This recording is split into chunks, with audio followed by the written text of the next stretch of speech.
Donc on a vu aujourd'hui que la sécurité, notamment avec la présence du Covid, a été fortement impactée. Donc c'est pour ça qu'on a vu avec Jean-Marc qu'on en parle beaucoup et que grosso modo aujourd'hui la problématique liée donc là avec Christophe, c'est que c'est très simple de se faire viruser par différents types d'attaques. Et vous avez à l'écran là un site qui sera dans votre présentation où vous avez toutes les fuites d'informations d'entreprises donc qui avaient une vulnérabilité sur leur serveur, peut-être leur serveur web comme l'a dit Christophe, peut-être que c'est un collaborateur qui a cliqué sur le mauvais lien dans un message et le pirate a pris le contrôle de sa machine, du système d'information et a fait fuir cette information. Et là on a des exemples de serveurs qui ont fuité.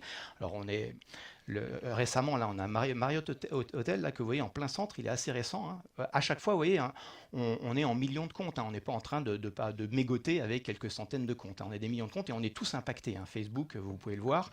Récemment, il y a Zoom, ça tombe bien. Pendant le Covid, tout le monde a utilisé Zoom. Voilà, Zoom a eu une fuite d'informations. Si je vous donne les dernières un peu en date, pas celles qui sont là, parce que je vais vous expliquer la différence entre celles qui sont là, qui sont publiques, parce que si vous les voyez à l'écran aujourd'hui, c'est qu'il y a un site qui les présente.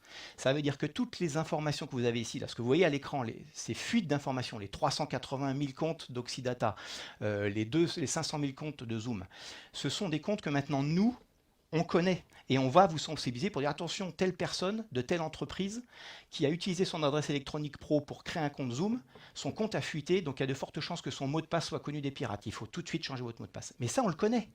Ça veut dire que ce n'est pas le dark market ce que je vous montre là. Ce que je vous montre, c'est le dark market qui n'est plus utilisé par les pirates. Ils sont plus, les leaks ont été vendus une fois, deux fois, trois fois. Ça ne les intéresse plus. Ce n'est plus bankable, ce n'est plus vendable, donc ils les laissent en pâture. Et on les voit ici sur ce site. Donc ce que vous ne voyez pas, c'est les leaks d'aujourd'hui qui sont en ce moment en train d'être vendus sur le dark market, qui ne sont pas encore connus. Ils sont connus souvent peut-être par l'entreprise, mais peut-être pas encore. Il y a des entreprises qui ont attendu 3 ans avant de s'apercevoir qu'ils avaient eu une fuite d'informations sur leur système. Et aujourd'hui, donc, on a je vais vous en donner quelques-uns, qui sont en ce moment vendus sur le dark market, parce que c'est le boulot de mon labo d'aller voir un peu ce qui s'y passe.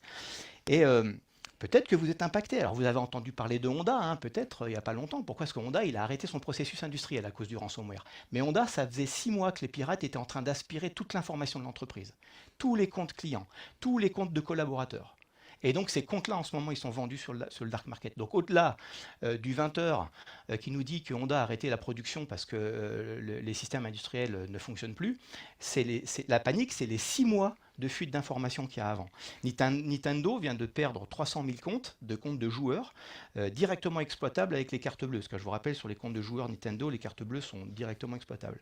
Et peut-être que certains d'entre vous, et on est dans l'aéronautique, ont reçu des courriers d'EasyJet pour leur dire « Mesdames, Messieurs, vous êtes client EasyJet, il serait bon de tout de suite changer votre mot de passe. » Si vous recevez un mail comme ça d'entreprise que vous exploitez, derrière, vous faites rapidement le lien. C'est qu'il y a eu une fuite dans l'entreprise et que mes comptes ont fuité.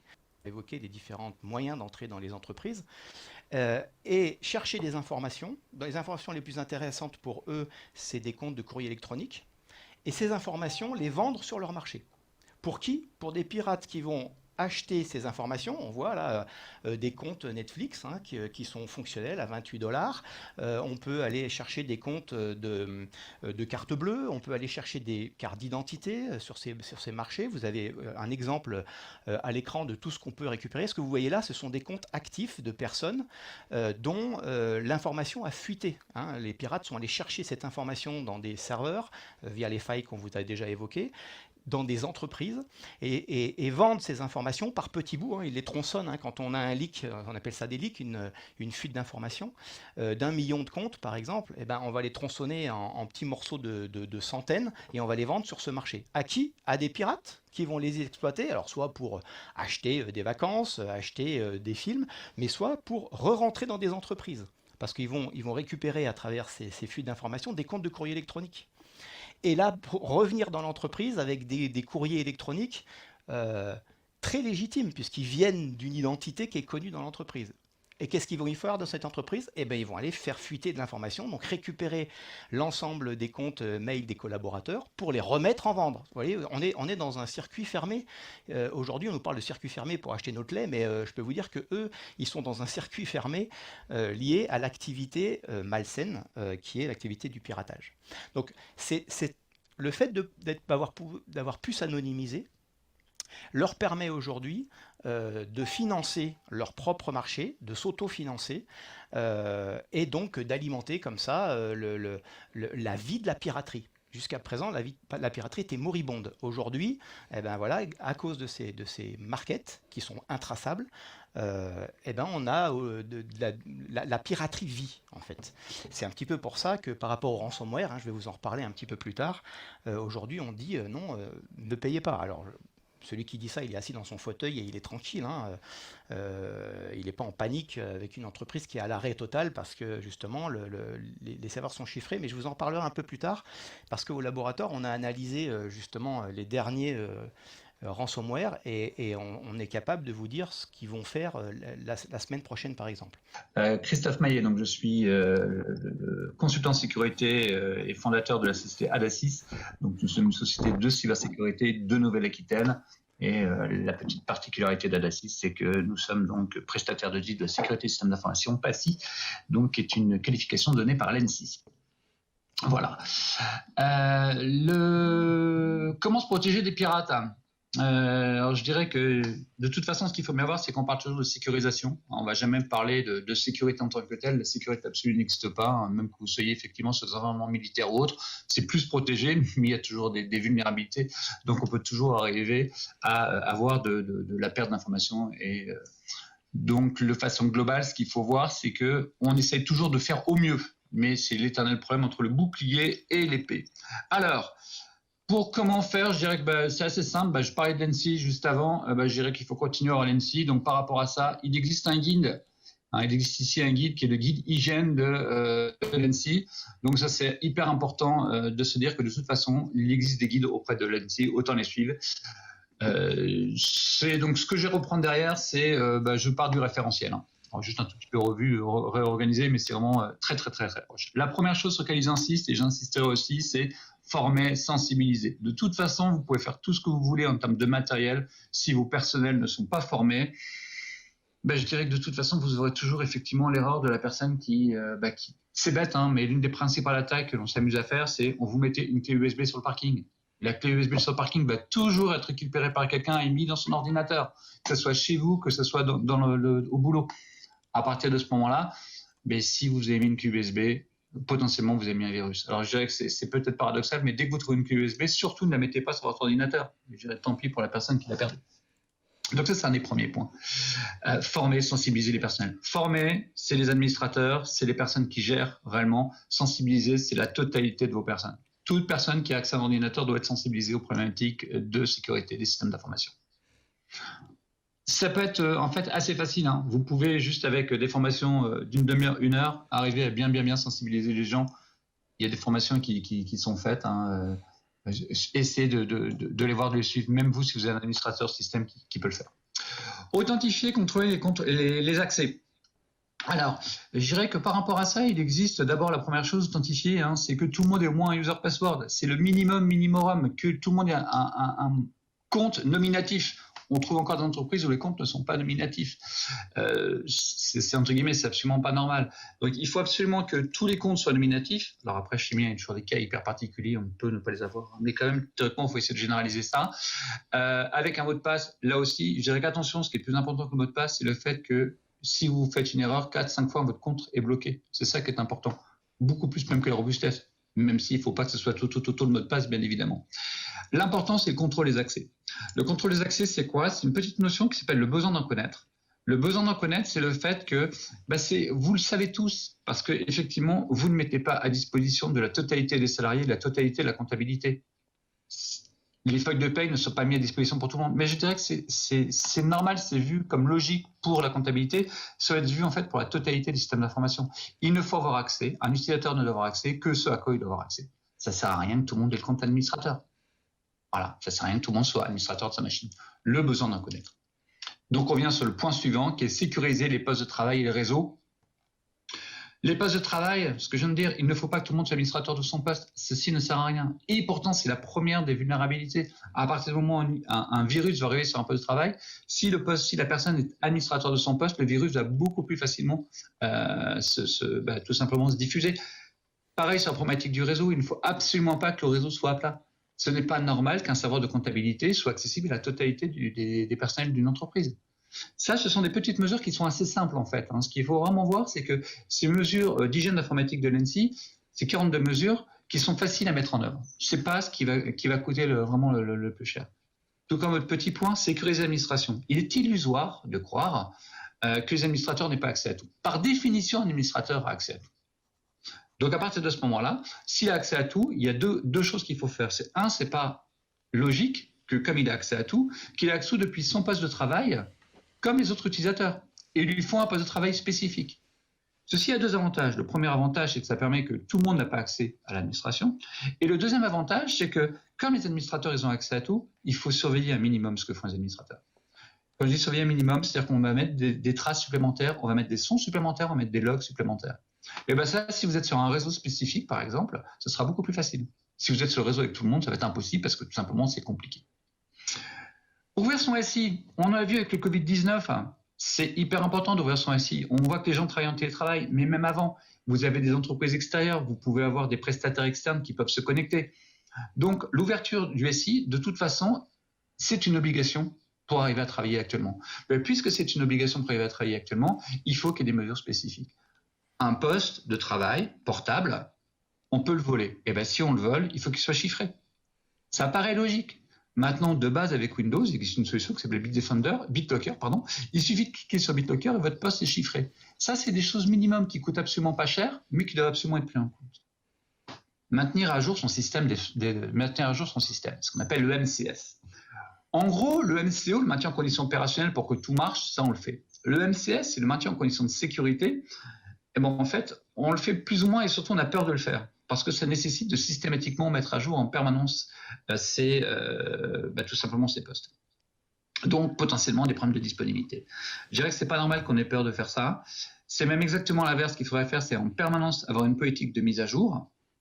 Parce que, tout simplement, on le sait bien, les applicatifs, les OS, les systèmes d'exploitation, tous les mois, Microsoft met à jour son système d'exploitation.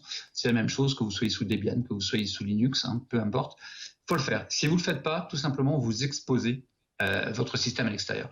Je viens de parler des OS, bien évidemment, c'est la même chose. C'est la même chose si vous avez un serveur Apache qui est en frontal d'Internet. Si celui-ci n'est pas à jour, si vous avez une vulnérabilité, tout simplement, vous pouvez prendre la main sur la machine. J'ai évoqué, il y a à peine 6 mois, il y avait un pare-feu qui tout simplement avait une vulnérabilité qui permettait, lorsqu'il était exposé sur Internet, tout simplement de récupérer les mots de passe qui étaient utilisés sur ce pare-feu. C'est un pare-feu, c'est un équipement de sécurité. On dit qu'il est fait pour ça. Même eux sont vulnérables à ce type de... tout simplement, c'est des OS, donc effectivement, il peut y avoir des vulnérabilités qui apparaissent. Surveiller son système, c'est ce que j'ai évoqué avant, bien évidemment.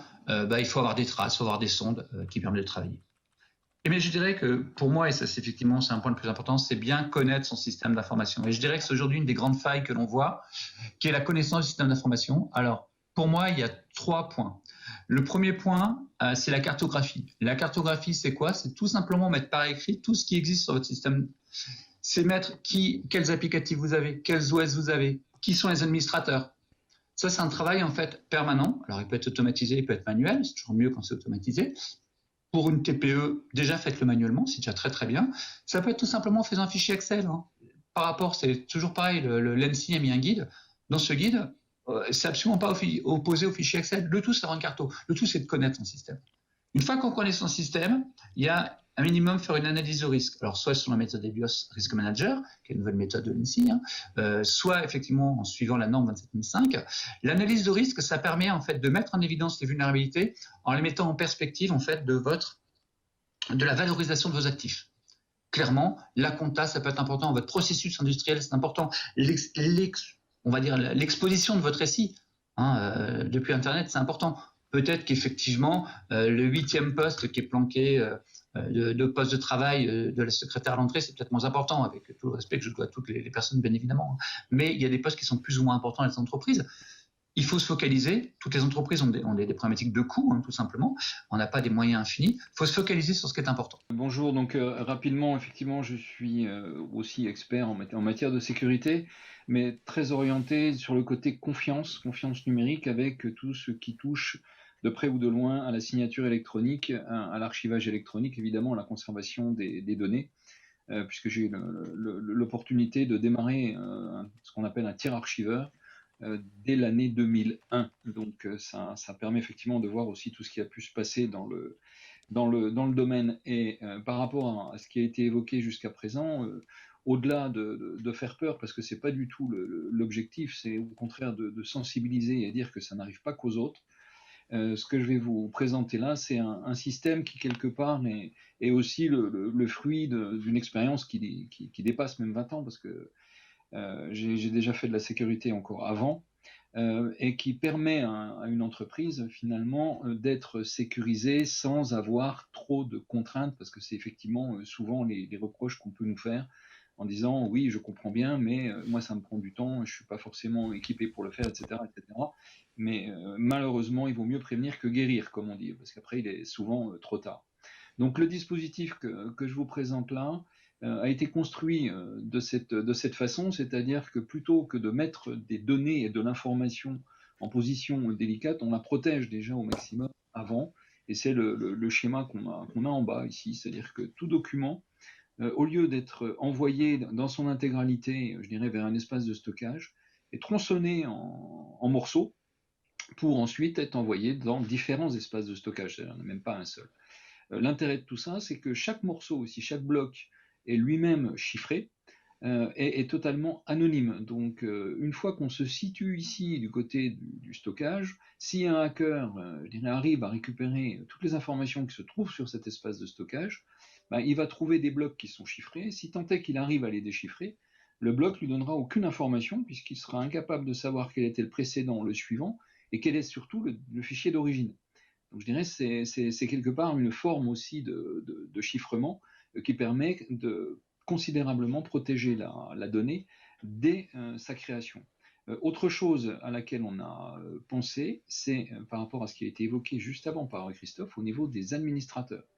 C'est-à-dire que le propriétaire de la donnée est le seul, je dis bien le seul, à pouvoir accéder à sa donnée, quoi qu'il arrive. Même un administrateur, un super administrateur, ne peut pas accéder à la donnée.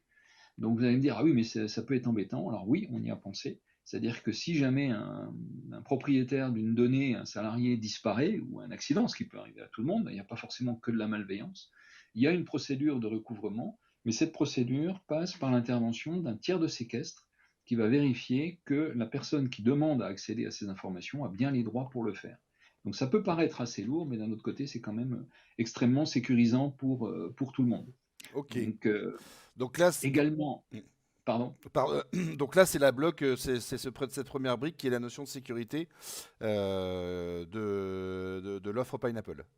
Oui, c'est une sécurité très forte, et y compris sur la partie traçabilité, puisque là, on gère des journaux, je dirais, de tout ce qu'il se passe. Les journaux sont construits, je dirais, en respectant, je dirais, à la construction, au niveau de la construction, le RGPD, dans la mesure où si on visualise un journal sans qu'on en ait forcément l'autorisation, on ne voit pas l'identifiant des propriétaires.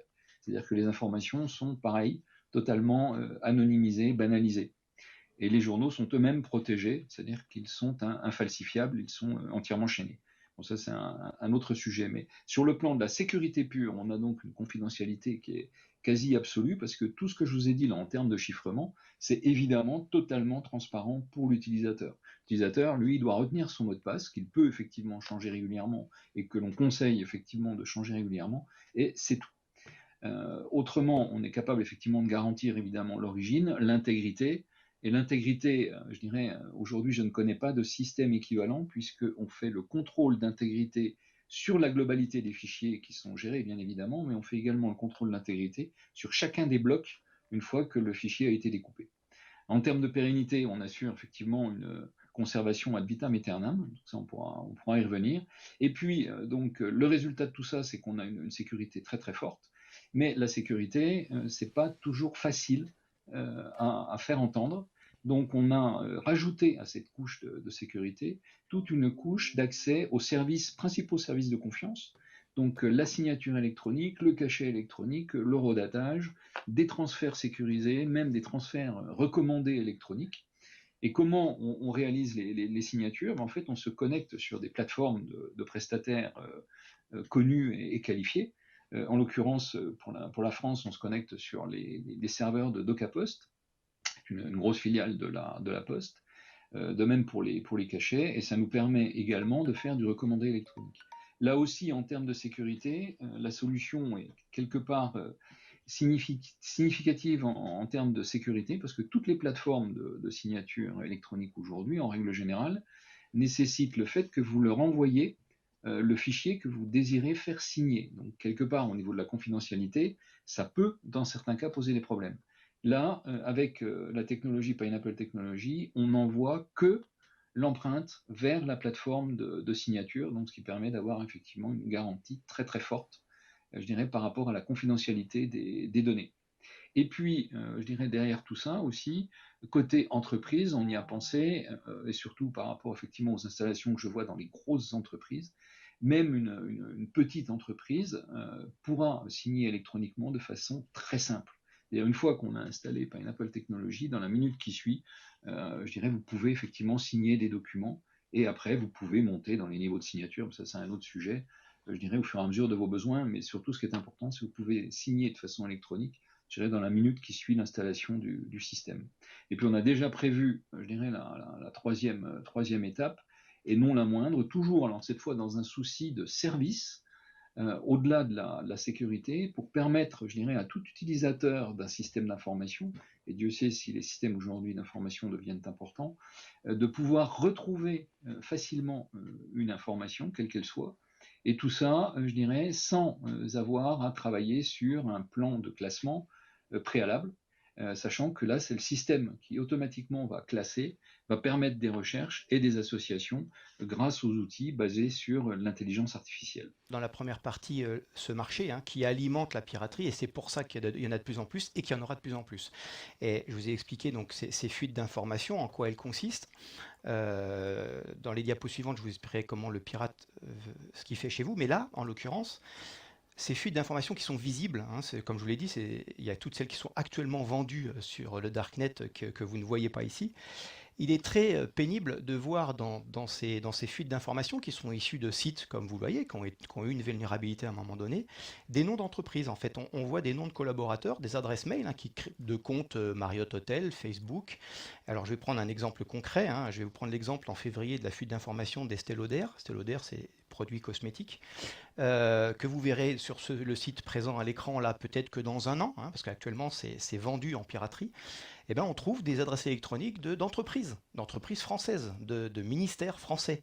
On trouve des prénoms.nom@finance.gouv.fr. C'est un compte, voilà, c'est un compte Estée Lauder. À votre avis, combien il y a de chances que derrière ce compte, le mot de passe soit exactement le même que le compte de messagerie, justement, de la personne qui a créé ce compte Estée Lauder, de la messagerie pro? Il est là le problème. Donc mon conseil, c'est déjà séparer vraiment votre vie privée de votre vie professionnelle.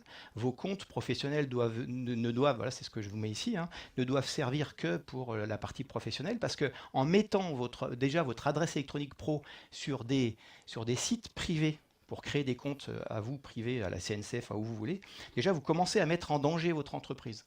Alors si en plus vous utilisez le même mot de passe, ou un mot de passe proche de votre mot de passe de courrier électronique, là c'est mort. Le pirate qui va récupérer à travers le leak, la fuite de Estée Lauder, votre mot de passe ou en tout cas votre adresse électronique, il a une facilité déconcertante à rentrer dans votre système d'information parce qu'il va parler en votre nom, puisqu'il a votre adresse électronique et votre mot de passe. Alors aujourd'hui, les mots de passe doivent être plus durs, en effet, durcis, robustes. C'est pour ça qu'on vous demande des mots de passe à 12-13 caractères, parce que nous, on a des moyens, on a des calculateurs pour casser les mots de passe, parce qu'en effet, dans les fuites d'informations, souvent les mots de passe sont chiffrés. Donc on va utiliser des algos pour retrouver le clair, et on a des outils, par exemple au labo, qui nous permettent permettent de découvrir 12 milliards de mots de passe à la seconde, par exemple, pour des mots de passe de type Windows ou des mots de passe de type site web. Voilà. Et donc le pirate, il a tout son temps, lui, pour trouver un mot de passe. Donc dissocier bien le privé du public, c'est vraiment, vraiment la première des consignes que je pourrais vous donner. Christophe a évoqué donc l'ensemble de l'attention que vous devez porter sur différentes thématiques, sensibiliser les utilisateurs, etc. etc. Je vais en rajouter une petite, parce que c'est vraiment d'actualité en ce moment. C'est gérer vos collaborateurs lors de leur départ. Les départs des collaborateurs, c'est une catastrophe, parce que autant l'arrivée, elle est souvent maîtrisée, gérée, avec un tour d'arrivée, avec la DSI qui sait quoi faire, autant souvent les départs, ça peut se passer un petit peu de façon cavalière, parce que les départs sont parfois pas consentis. Vous avez parfois des stagiaires qui arrivent et qui partent à toute vitesse, et à toute vitesse, ça veut dire peut-être avec vos données d'entreprise. Et là, ça alimente encore le marché aussi de la piraterie. On voit arriver en ce moment beaucoup de fuites d'informations qui ne sont pas liées à des failles dans les systèmes, mais qui sont liées à des collaborateurs indélicats qui ont vendu des infos qu'ils ont extraits avant de partir. Que fait la police par rapport à ça? Il y a des choses aujourd'hui qui existent. Comment ça Bien se sûr. passe? Alors il y a des choses. Déjà, le pirate quand il va venir, donc voilà, on vous a expliqué, Christophe vous a expliqué un peu tous les moyens, et Jean-Marc, tous les moyens qui permettent de rentrer dans l'entreprise, et ils sont multiples et variés. La fuite d'informations en est une. Mais vous voyez, quand je vous ai dit que ce réseau s'auto-alimente, à partir du moment où vous êtes rentré dans l'entreprise, vous allez y rentrer, alors soit directement si l'entreprise est faillible, soit en passant par la sous-traitance, et là le pirate rentre. Alors jusqu'à présent, quand il rentrait, le pirate, il rentrait en action directement, c'est-à-dire qu'il chiffrait par exemple les fichiers, avec un ransomware, où il allait chercher une information particulière. Aujourd'hui, non, le but c'est de rentrer, de s'y planquer pendant un bon moment et de faire fuir. C'est le leak que vous voyez là. Alors l'entreprise, bien sûr, a mis en place un système de sauvegarde. Jean-Marc en a parlé juste avant. Et donc, ces sauvegardes et cet archivage qui est très important. L'archivage, je vous rappelle, c'est le fait de sortir une sauvegarde de l'environnement de la DSI pour qu'en cas de catastrophe globale, ça peut être un incendie, parce qu'il ne faut pas penser qu'à la piraterie, eh bien, on puisse ramener une partie des données et repartir avec son business. Mais pendant que le pirate est dans votre entreprise, lui, aujourd'hui, son but, c'est pas du tout de chiffrer les données dans un premier temps, c'est de faire fuir un maximum d'infos pour alimenter le marketplace que je vous ai présenté juste avant. Et il va y rester le temps qu'il faut. Et quand il vous a bien siphonné, il va chiffrer. C'est la partie rouge que vous voyez, voilà, il est resté pendant un certain temps. Donc là, il a leaké, il a fait fuir l'information. Et à partir de la partie rouge, et ben là, c'est parti, il va chiffrer. Et là, vous rentrez en gestion de crise. Pourquoi? Tout simplement parce que plus rien ne fonctionne dans l'entreprise. Donc la gestion de crise, ça se prépare. Des entreprises, normalement, doivent s'y préparer. C'est déjà faire un constat d'huissier. C'est ce que vous lisez, comme moi, ce qui est à l'écran. Le plan de reprise d'activité, le PRA, là, ça se joue, ça aussi. Là, c'est le fait d'aller chercher ces sauvegardes. Et là, je rebondis sur la présentation précédente avec Pineapple et Jean-Marc, où il est de plus en plus important aujourd'hui d'aller vérifier ces sauvegardes de la veille de la semaine d'avant. Il faut mettre des petits automates pour vérifier, parce que le pirate aujourd'hui sait comment les systèmes de sauvegarde fonctionnent, et il va aussi chiffrer les sauvegardes.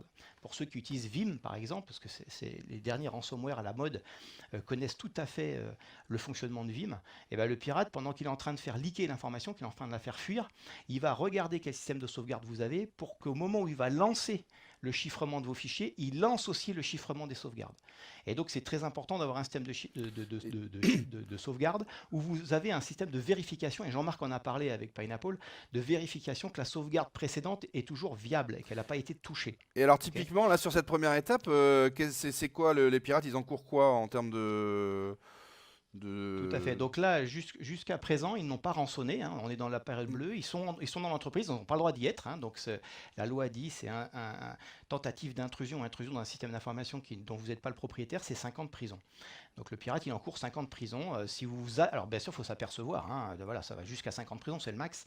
Et encore faut-il que vous en aperceviez et puis que vous portiez plainte à ce moment-là. Mais ça peut être un ancien employé, ou c'est un employé qui donne la donnée à quelqu'un? Ça peut être un employé, en effet. C'est pour ça que j'ai commencé par ça.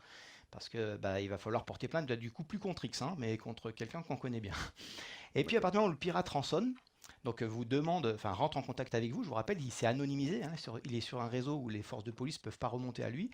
Et ben il prend contact avec vous avec une page qui s'affiche généralement Donc, qui vous dit voilà il va falloir payer des bitcoins. Voilà, on la verra juste après c'est cette celle-là, page. là, c'est celle-là? Voilà, c'est celle-là par exemple. Voilà, là D'accord. il prend contact avec vous, hein.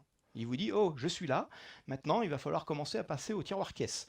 Et il va vous mettre la pression parce qu'il sait très bien que sous la pression les dirigeants se mettent en PLS assez rapidement. Et du coup, sous la pression, on va dire là c'est 1,2 bitcoin, et puis demain soir ça sera 3 bitcoins, et après-demain soir ça sera 3 bitcoins. Alors si on revient à la diapo précédente, voilà, cette image là, vous la voyez à partir du moment où je suis dans la partie rouge, vous voyez, il a chiffré, voilà, il a chiffré. Et là, c'est plus 2 à 5 ans de prison, mais qui risque, s'il se fait attraper, c'est 20 ans. Hein. La loi française pour le rançonnage prévoit 20 ans. Et je vous ai mis à l'écran un petit peu aujourd'hui ce qu'il faut faire. Parce que quand l'entreprise s'arrête, il va falloir bien réagir. Donc, ce qu'il faut faire, c'est commencer, pourquoi pas, à négocier. Je vous ai expliqué que eux, ils sont plus tout seuls, les pirates. Hein. Ils ont des mafias sur le dos et tout ça. Et le fait de vous demander une rançon, quoi qu'il arrive, il va tester, il va essayer d'avoir un petit bout. S'il peut pas avoir ces 2 bitcoins, on est à 20 000 euros quand même.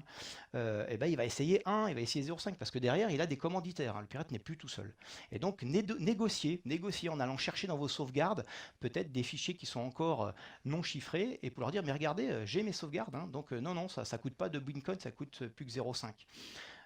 Après ça, même si vous payez, donc parce qu'à un moment donné, oui, il faut que l'entreprise remarche. Hein. Quelle confiance vous allez pouvoir avoir dans le fait que vous avez retrouvé vos données. Il est clair qu'après une attaque par rançon, il va falloir remettre à plat tout votre système d'information, hein, replaquer des systèmes d'information propres, parce que vous ne savez pas ce que le pirate il a laissé dans votre système. Et puis c'est pareil, quand le pirate il commence à négocier avec vous des bitcoins, il faut se poser la bonne question, est-ce que vous êtes capable de payer en bitcoin? Est-ce que vous savez payer en crypto-monnaie? Hein, donc il faut s'y préparer, parce que c'est comme tout, hein, vous préparez aujourd'hui les problèmes de demain, vous vous assurez pour ça, et ben, il faut savoir payer en bitcoin. Et puis, ben, aidez-vous de vos polices locales, hein, allez voir votre DDSP, donc votre département de police ou de gendarmerie, et ils ont maintenant de plus en plus de personnel formé, et notamment, ça c'est très important, à négocier. Parce que nous on n'est pas, moi je ne suis pas négociateur, hein, je serais vraiment une bille dans ce domaine-là, mais voilà, ils ont été formés à négocier et dans la négociation, eux vont récupérer des informations qui vont être importantes pour l'enquête de police. Donc pensez tout de suite à appeler les forces de police. Souvent, il y a des questions qui se posent sur le fait de pouvoir avoir ces données sur un cloud. Donc, vous avez certains systèmes qui sont protégés, qui vous permettent effectivement d'utiliser du chiffrement. Mais là, il faut être effectivement vigilant quant au fait que la clé, c'est vous qui devez la gérer, parce que si c'est le système qui génère les clés de chiffrement, ça protège certes, mais ça n'empêche pas, je dirais, le propriétaire du cloud d'aller voir vos données. Donc, c'est toutes des choses auxquelles il faut effectivement être quand même très très vigilant. Et là, encore une fois, mieux vaut prévenir que guérir. Parce qu'un exemple que je peux donner rapidement, dans le monde médical, mais je dirais c'est un exemple parmi tant d'autres, où une personne a eu la mauvaise surprise de voir son dossier médical parce qu'elle n'arrivait pas à avoir d'enfant, je dirais, sur Internet, tout ça parce qu'effectivement, ça avait fuité de l'hôpital, on peut le citer parce que ça a fait quand même la une à un moment donné, mais ça a fuité de l'hôpital de Marseille. Et tout ça, pourquoi? Parce qu'effectivement, le service n'avait plus de place pour stocker les informations, a été voir le service informatique de l'hôpital qui leur a dit on peut s'en occuper mais pas avant 6 mois, en attendant débrouillez-vous, et ils se sont tellement bien débrouillés qu'ils ont été mettre ça dans le premier système qu'ils ont trouvé sans précaution aucune, et en particulier sans vérifier qu'il fallait absolument que le système soit qualifié ou certifié hébergeur données de santé. Donc une fois que vous avez fait ce mal, vous imaginez bien que c'est quand même très très délicat. Force est de constater que quand même la grande majorité aujourd'hui des services de cloud ne se situe pas sur le territoire au-delà du national, mais sur le territoire européen, mais effectivement se situe sur le territoire nord-américain. Et là, c'est encore un autre problème contre lequel il faut effectivement, enfin pour lequel il faut être également très très vigilant. Christophe, Oui, je voulais juste effectivement faire, donc c'est effectivement la remarque est très très importante hein, sur le cloud souverain de façon globale. Ce qu'il faut voir, c'est qu'effectivement c'est étranger. Alors donc ça c'est le premier point. Alors après, que ce soit européen ou américain, c'est vraiment une différence. Effectivement, il y a des entreprises qui ont quand même un peu l'interdiction de le poser hors d'un cloud souverain, et notamment un cloud français aussi dans certains cas. Ça, c'est le premier point. Le deuxième, c'est que la seule chose qu'il faut quand même voir, c'est qu'à partir du moment où on est sur un cloud, il va falloir mettre plus de sécurité, parce que tout simplement, si vous avez accès à ce cloud, en règle générale, après il y a toujours des cas particuliers, il faut voir si c'est un cloud privé, si c'est un cloud qui est mutualisé ou autre. Donc par rapport à ça, je dirais que la notion de cloud est une notion qui est assez vaste et qui finalement relève des solutions même techniques qui peuvent être totalement différentes. Donc là où il faut quand même se rendre compte, c'est qu'à partir du moment où vous êtes sur quelque chose qui n'est plus tout privé, la totalité des personnes vont pouvoir avoir accès. Vous avez la moindre faille, la moindre vulnérabilité, c'est une bingo pour le pirate. Lorsque vous êtes externe, vous avez toujours le droit de faire quelques petites efforts complémentaires. Pourquoi ? Parce qu'on considère qu'il y a ce qu'on appelle la défense en profondeur, qui fait que c'est pas parce que la première barrière est tombée que les autres barrières ne sont pas tombées. Donc en règle générale, quand on est interne, on a plus de protection. Quand on est sur un cloud, souvent, lorsqu'on fait la moindre erreur, c'est bingo pour le pirate. Donc le cloud, oui, bien sûr, il ne faut pas l'interdire. Et comme ça a été dit juste précédemment, ça serait une bêtise de l'interdire à partir du moment où, de toute façon, c'est qu'économiquement, il y a aussi des avantages. Par contre, il faut vraiment prendre en compte la totalité de la sécurité par rapport à ça, ce qui d'ailleurs fait que la notion de rentabilité du cloud est peut-être à revoir. Alors, Christophe, je t'interromps parce que j'ai une question là sur le site. Julien pose la question. Vous avez parlé de mots de passe et à mon avis, c'est Richard qui va se faire un plaisir de répondre. D'avoir des mots de passe complexes. En gros, il dit que ça fait gérer des dizaines et des dizaines de mots de passe. Donc, du coup, on les sauvegarde d'une manière ou d'une autre. Donc, c'est quoi les bonnes pratiques quand on commence à se retrouver avec des milliers de mots de passe, Richard ? Voilà. Si on revient sur ma diapo, il y avait sur la dernière diapo, là, sur les mots de passe, si tu reviens un peu plus haut, clac, clac, voilà, je donnais une solution assez élégante. Vous voyez, je parlais, donc il y a la dernière phrase, là, le stockage, en effet, parce que c'est très problématique. On a évalué en France, notre labo et d'autres labos, on a évolué la suite bureautique LibreOffice, mais Office, ça y est, c'est de Microsoft s'y est mis aussi.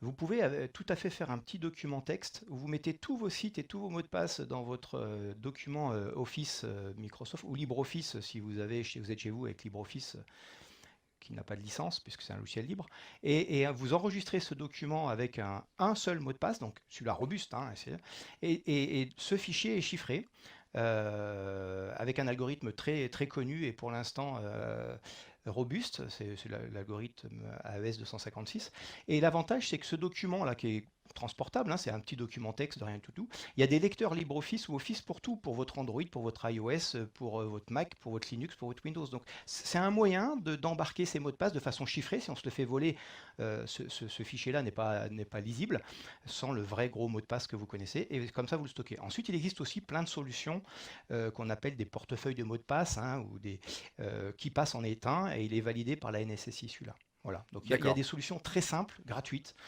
Et comme le disait justement Christophe au début, hein, les solutions de sécurité souvent ne coûtent pas. Hein, ne coûtent pas.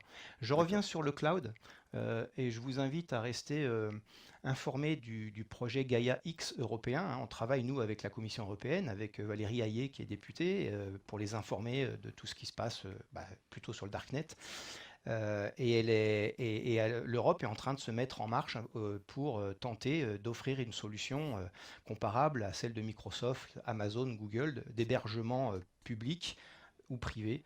C'est le projet Gaia X et pour une fois, ils prennent, on va dire, le problème par le bon côté. Voilà, donc restez informés sur ce projet. Gaia X, c'est pas un opérateur, hein, c'est juste un mécanisme. Voilà. Alors, j'ai encore une question là sur le chat, et ça sera peut-être la dernière intervention.